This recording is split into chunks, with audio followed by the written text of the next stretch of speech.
is Marlon Kautz. I am a representative of the Atlanta Solidarity Fund, and I am also one of the defendants in the Cop City RICO case. I'm going to read a prepared statement about what's happened today. We are finally getting official confirmation of what has been clear for years. Police and prosecutors have been recklessly abusing the legal process to terrorize their political enemies without regard for even basic procedural rules. The courts have been forced to acknowledge the defects of this case, but the story is far from over. It is not enough to watch the state flail and stumble in their arguments. It's not enough to see this prosecution failing. These defendants need accountability from the police, from prosecutors, and the politicians who have conspired to bring these false charges against us. Accountability! Yeah! Accountability! And it's not just us. Jack Mazurak needs this accountability. Right. Tortuguita and their family need this accountability. Yes. The public, broadly, needs accountability. Officials need to be investigated. Officers need to be fired. Careers ended. Elections lost. Because if Brian Kemp, Chris Carr, if Andre Dickens, Georgia State Patrol, Atlanta Police Department think they can get away with what they've attempted here, they will do it again and again. They will bring terrorism charges. They will bring RICO charges against police accountability activists, against immigrant rights activists. Now more than ever, we must prevent this. Some civil suits for malicious prosecution have already been filed, and we expect many more. Tortuguita's family continues to pursue their wrongful death investigation.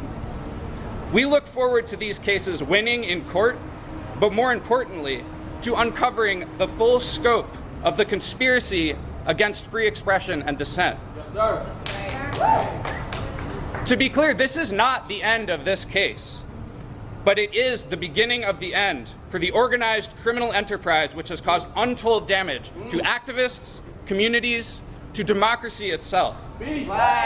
All to build Cop City. We will not stop now.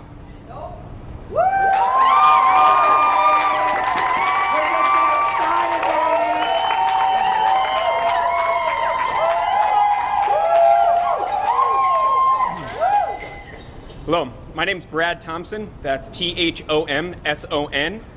I'm an attorney at People's Law Office in Chicago, and I represent Serena Hurdle, one of the 61 people who had been charged under this indictment for RICO. This indictment is fatally flawed from its beginning, from its inception. We now have an order from a court that has said that this indictment was fatally flawed from its inception. But more than that, this indictment is not just flawed on a purely legal technical standard. That's the ruling we got from this judge. But what we've heard all week long is arguments about the numerous issues with this indictment. And the important thing to note is that this indictment is a political assault on a legitimate social movement. This was an attack brought by the Attorney General's office against a legitimate social movement and people based on their association, their belief, and their protest. That is the First Amendment. Now, the arguments that have been heard all week, the judge has indicated that at least one of those, the defense was right, that the Attorney General lacked the prosecutorial authority to even bring this indictment. What the judge said was that it could have very simply, the Attorney General's office very simply could have brought this indictment and followed the steps, checked the boxes. That's what he said. You didn't check that box. And that was to get permission, written permission from the governor to be able to bring the indictment. So basically, the Attorney General failed to get a permission slip from the principal. Could have gone through that step and didn't do it. So we now know that the charges, all RICO charges against the 61 defendants are invalid.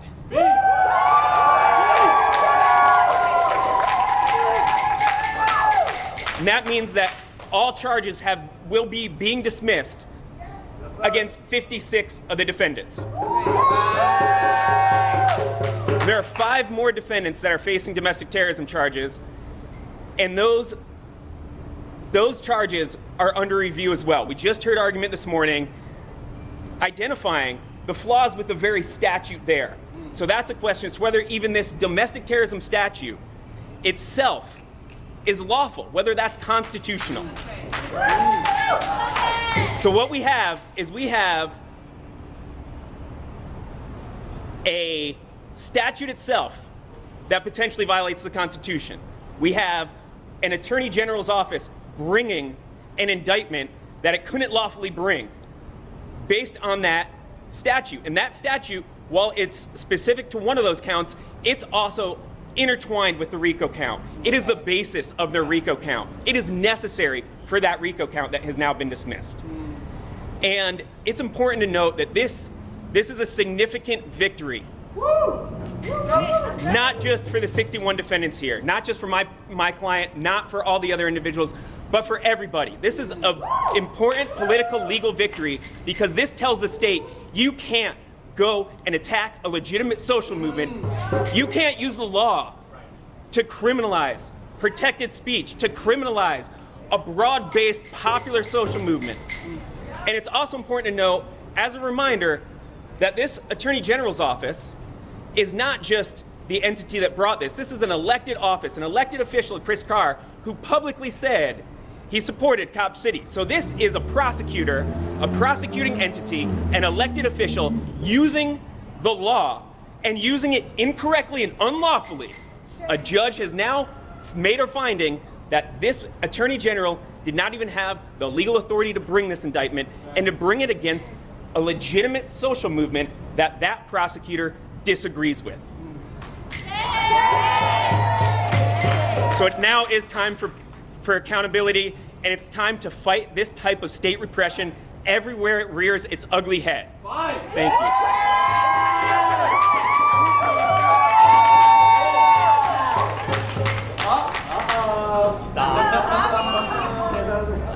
Hi everyone, my name is Javier Dejanon, that's Xavier, his last name Dejanon, and I had the privilege of representing former defendant Jamie Marsicano in Stop Cop City RICO.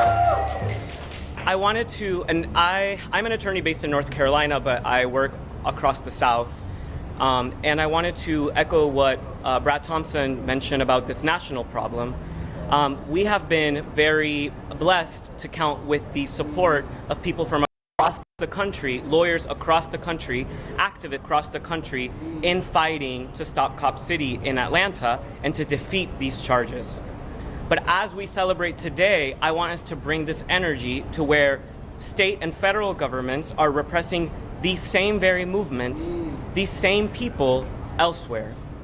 There's cases happening of insane charges in northern Texas, in Los Angeles, in Oregon, in Chicago, in DC, in New York City.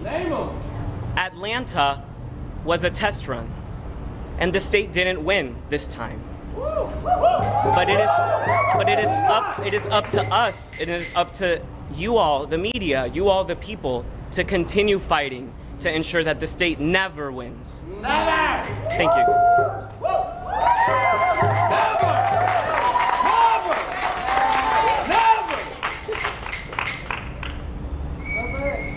My name is Brent Lyman, and I'm speaking on behalf of Fire Amp Movement Defense.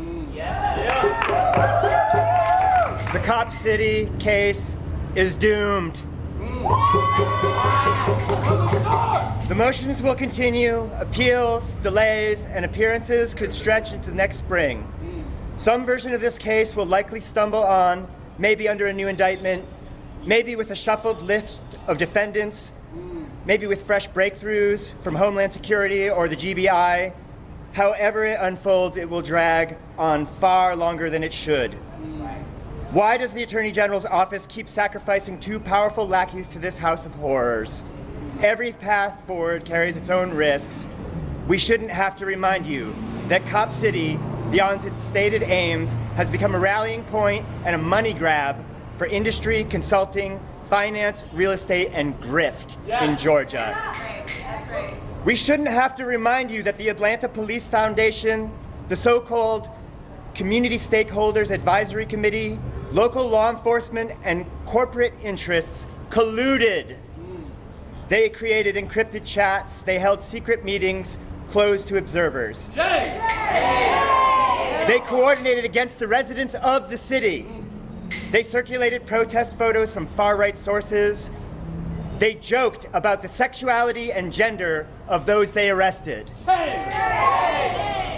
We shouldn't have to remind you that $110 million they raised only covers phase 1. That future funding remains uncertain. That hardly matters because the chief beneficiaries will have already cashed out, moved up, and moved on.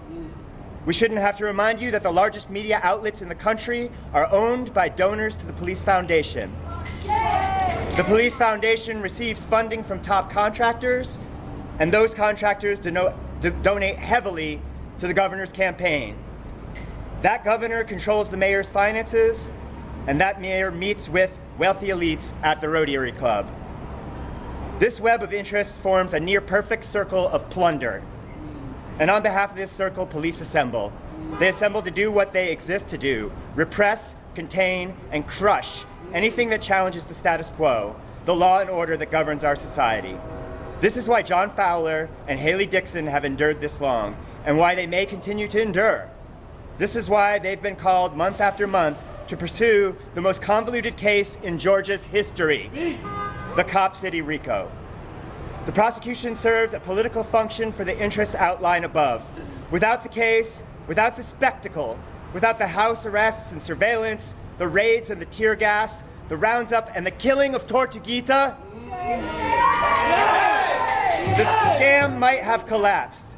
The people, hundreds of thousands across Atlanta and millions more across the country, might have defeated the project and the machine behind it. They were right to oppose it. We were right. And who can doubt it now? The horrors we predicted have come to pass. Federal agents now stalk communities from coast to coast, masked and unnamed, snatching people from buses, farms, kitchens, and churches. We can argue now that we were wrong to resist. Who can argue now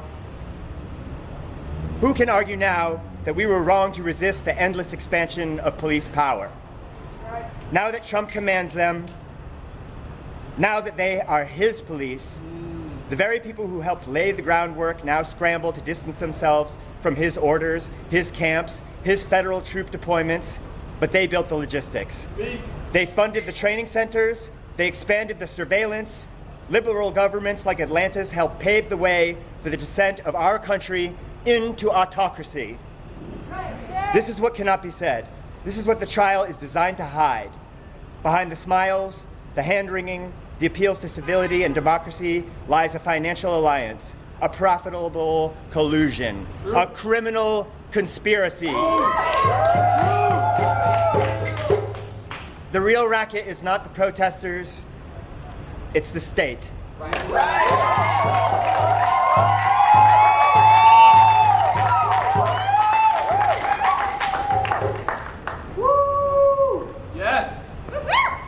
Good afternoon, everybody. My name is Alexis Papali, P-A-P-A-L-I. I think you can see it in the indictment. I'm a defendant in this case. I'm facing outlandish charges of domestic terrorism in DeKalb County and this RICO travesty here in Fulton. The reason we're here today witnessing this spectacular collapse of the prosecution is against 61 people is twofold. The laws under which we're being tried today are vague and overbroad, designed to give unreasonable powers to the state to intimidate opponents of their policies and decisions. The prosecutor today actually said, in relation to the domestic terrorism law, which could imprison people for up to 35 years, he actually said, you have to use your common sense to define these terms.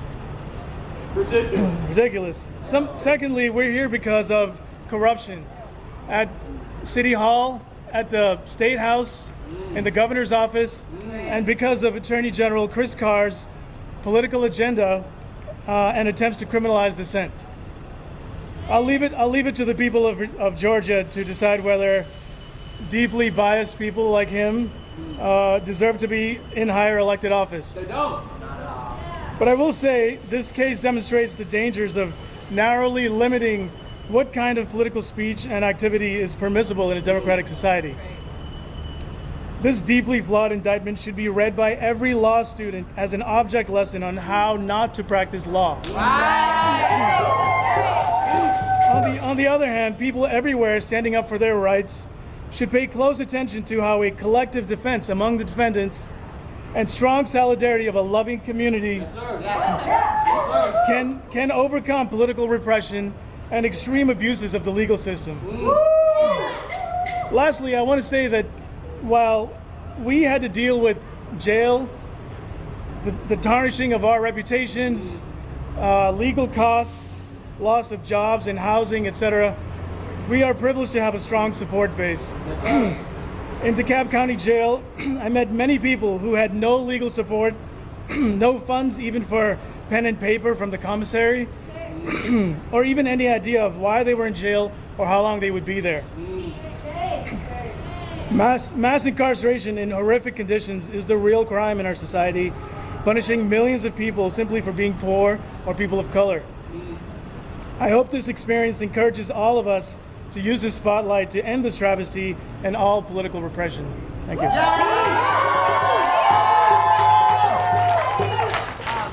for Marlon too, or any of the defendants, are you guys concerned about what happens next? Because this will very likely be appealed by the state and it could continue on. I just want your thoughts on what comes next.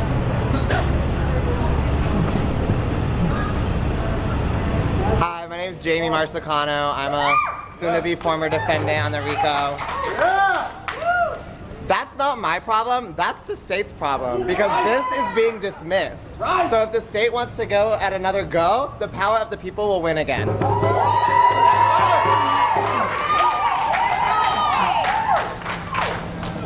all did a lot to try to stop this project from happening. The referendum didn't work, protesting didn't work.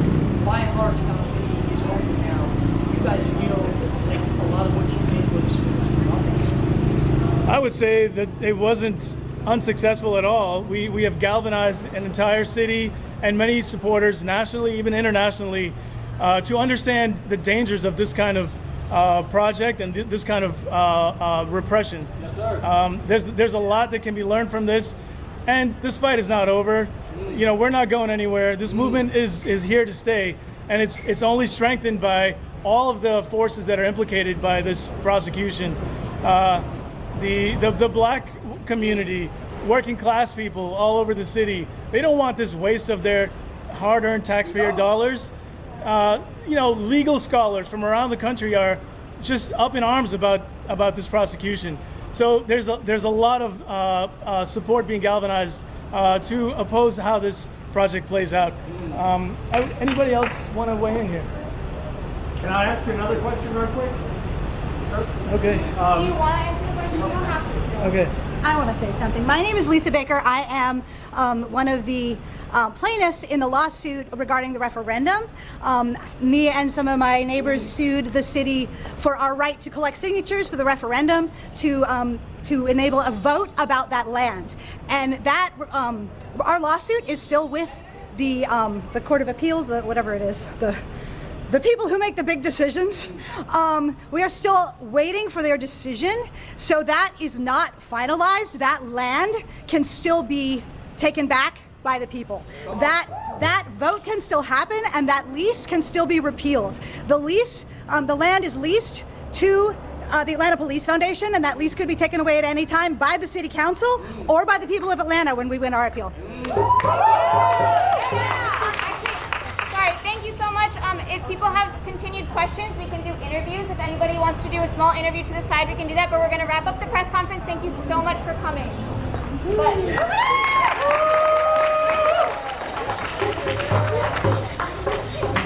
Thank y'all. Who's street? Our street! Street! Our street! Our streets!